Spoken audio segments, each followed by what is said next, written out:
coût moins cher. Les banques profiteraient-elles de la détresse des clients qui perdent un proche? Elles seraient nombreuses à faire payer des frais pour la fermeture de compte de personnes décédées.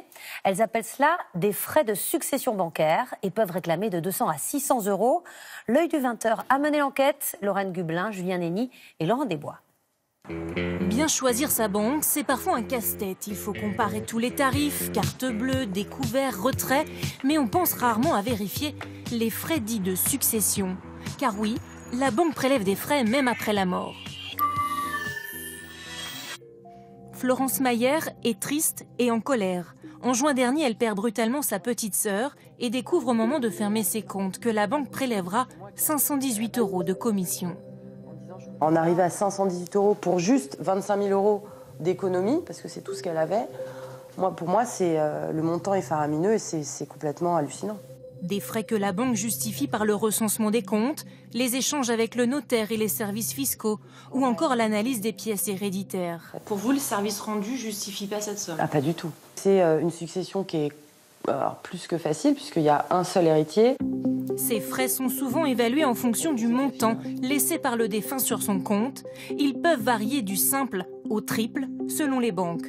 Ce site a comparé les tarifs d'une centaine d'établissements. Les frais de succession peuvent aller de 150 à 525 € pour 30 000 € laissés à son décès. Des tarifs qui se sont envolés ces 5 dernières années, plus 114 % pour le LCL en ligne, plus 275 % pour la Massif. Ces frais sont-ils légaux? Oui, répond cet avocat, mais ils ne sont pas encadrés. Sur ce point-là, il y a un vide juridique. C'est-à-dire qu'on a eu toute une série de lois, de décrets qui sont intervenus pour encadrer les frais abusifs, de découvert, toutes ces choses-là. Mais rien n'est intervenu concernant cette situation particulière du décès du titulaire du compte. Comment les banques justifient-elles de tels montants? Les situations familiales sont de plus en plus complexes. L'éloignement et la dispersion des membres d'une même famille constituent une difficulté lorsqu'il s'agit de rassembler les éléments du dossier ou d'identifier des ayants droit qui ne se déclarent pas d'eux-mêmes. Faux, affirme cette association des usagers des banques. Les banquiers vont nous indiquer ce sont des frais de succession. Alors on leur demande ce qu'ils font.